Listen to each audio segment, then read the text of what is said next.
this is important. I need to cleanse my soul. Speaking of Nick,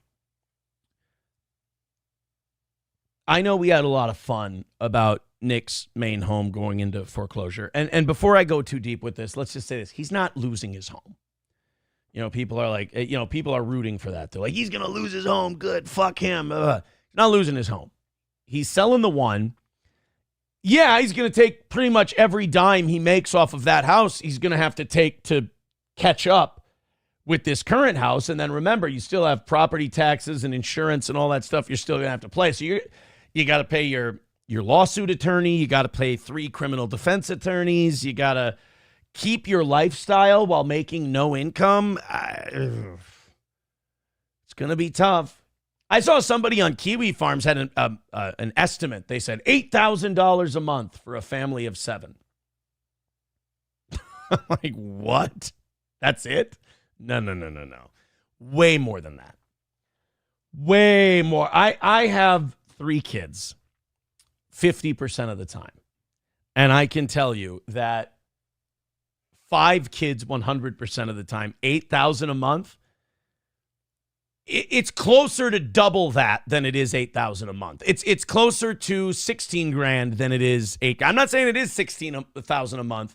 Could be, but it's closer to 12, 13, 14 than it is 8. So I thought that estimate was a little off, but I'm just speaking from personal experience.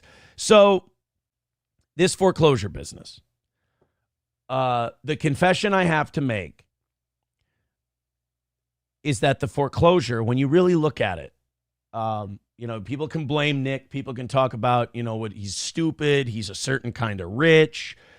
He blew through all this money. And, you know, Nick blew through all his money the way pro athletes do. He started spending at the peak of his earnings, thinking that those earnings were going to continue forever. Here's the problem. Nick used other people to get where he is. He used the Shawns. He used all the, legal mindset. He used all these people. He likes to think that he made these people. He didn't. If somebody else would have had the exact same people on their channel doing this stuff, they would have made more money than Nick did. Nick stumbled onto something using people who were smarter and better than him, and he reaped all the benefits. As we saw when Nick tried to make a personality-driven show, it failed, it flopped, and it took him with him. He just stumbled onto something, right place, right time. He changes his lifestyle to fit this new level of income. That new level of income lasts a couple years, but he's still burning through that amount of cash. That's how pro athletes go broke. They don't change the lifestyle when the income changes. So it becomes golden handcuffs.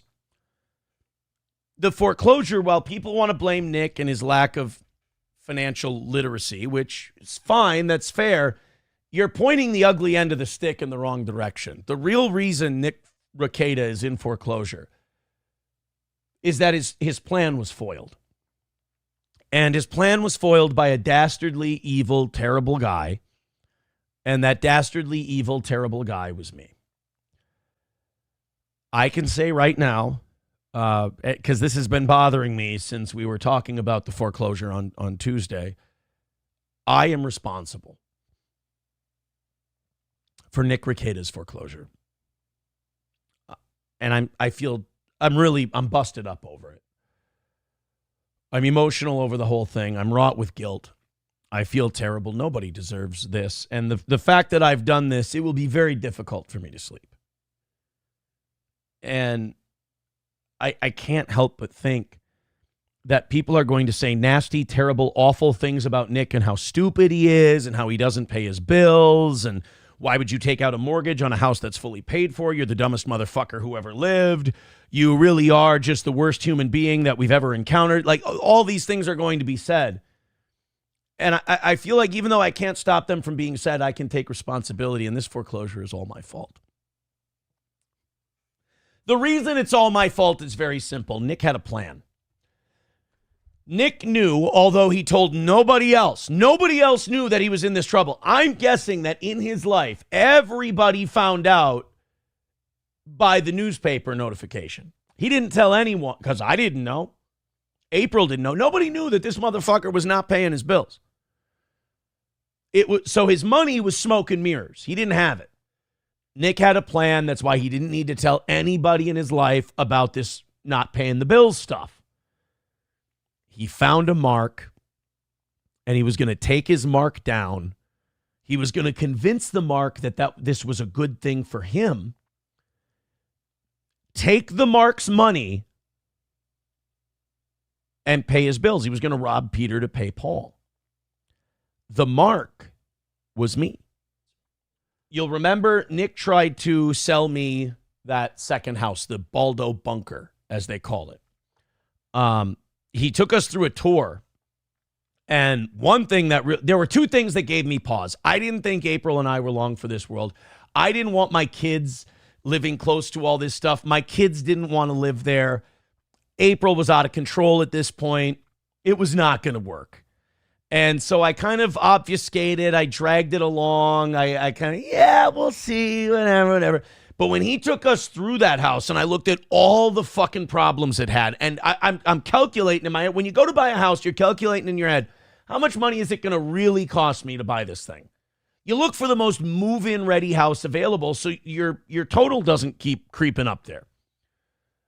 So I go through this house. It's a fucking wreck for what they want for it. And he's all excited, and he's talking to me. Nick is selling me on this thing like it's the greatest thing for me. He's selling April on this thing like it's the greatest thing for her. And it's a common thread with Nick Rekieta that when he starts telling you about something and he's really pitching it as good for you, he's looking like, and in his mind, he believes he's being altruistic. He's being a good guy. He's not. Every time he does this, he's trying to sell you on something that he really wants that's good for him. It's, a lot of people use Breaking Bad lines when they're talking about Nick because of the drugs and everything. But remember in Breaking Bad when Jesse Pinkman told Walter White, he goes, just for once, say you want this. Somebody ought to scream that to Nick because Nick tried to sell me on this house like it was I'm giving you such a discount. And I thought about it the other day. The number he came up with specifically, remember, this house was listed on Zillow like $450. And he says to me, he goes, I'll give it to you for $350. We'll do it now. It'll be $350. And he said, we won't do realtors. We'll do FSBO. We'll do for sale by owner. And he goes, we'll avoid all the commissions. We'll avoid all the closing costs. We'll just do it between the two of us. He goes, you can set up a trust. And you can be the beneficiary of the trust and you can buy it that way. This motherfucker was trying to limit his financial liability that he would have to put into the sale that he wouldn't be able to extract out of the home. Because he knew he needed $307,000. So now that I know about the foreclosure, it all makes sense why he was trying to convince me so hard that this was such a good thing for me. No realtors. Isn't that great, Aaron? Won't that be wonderful that there's no realtors involved? $350. I'll give you $100,000 off. I don't care how good of friends you are with somebody. I don't care if it's your fucking parents. Nobody is leaving $100,000 in equity on the table unless there's an unspecified reason. And in this case, there was. He's in hock up to his fucking eyeballs.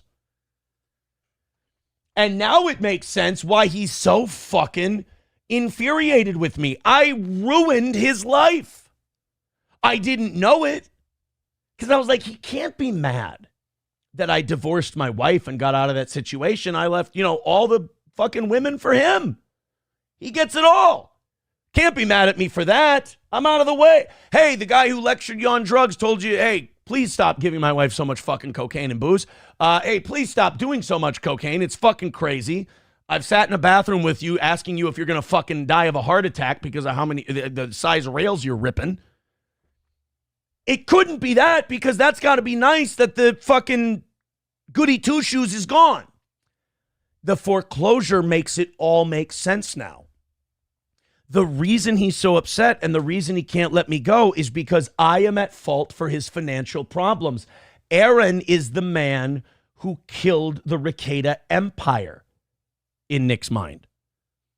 The way he was pushing that house on me, the way he was pushing no realtor fees, the way he was pushing no closing costs, the way he was pushing $350 instead of $450. Buddy, friend, what a great deal I'm giving you. $100,000 up. Why? Because he knows I can jump at it right away. He can take 307 and be back to square with the house again. Fucking hell. I mean, it dawned on me that, I mean, it's not like I had to think about it a long time, but when I got away from the show and I wasn't performing and all that, I thought about, I'm like, I thought about all the conversations we had about that house. And I'm like, that motherfucker, you've got to be shitting me. It all made sense. Coltrane says, Aaron, you should pick up the house on foreclosure for $250. He'll be, I shouldn't say he'll be fine. He won't lose his house because the second, their first house that they don't, the April house is pending. They'll get enough money out of that to break even with that house again. The only problem is, still got property tax, still got insurance. It's not the end of your financial woes.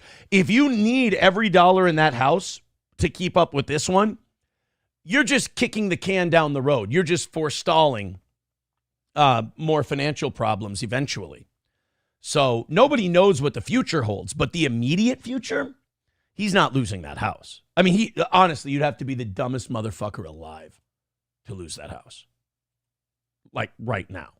So, look, I gotta say, the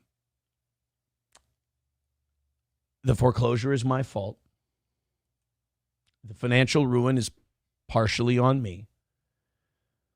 And I will have to carry the weight and the guilt of that for my entire life. And I'm sorry. Snowcat Tish says, who does he pay? The 3 defense attorneys or mortgage company? He can't do both with the sale of the second house. Also, he has other outstanding legal debts, correct? Well, people theorize that he owes that Mark Randazza guy 6 figures, but I don't know that for a fact. Again, I didn't discuss finances with the man. Otherwise, I would have known that he was taking me for a ride on that fucking house. And the only reason he was trying to push it on me was because he owed so much on the main one. Oh, boy.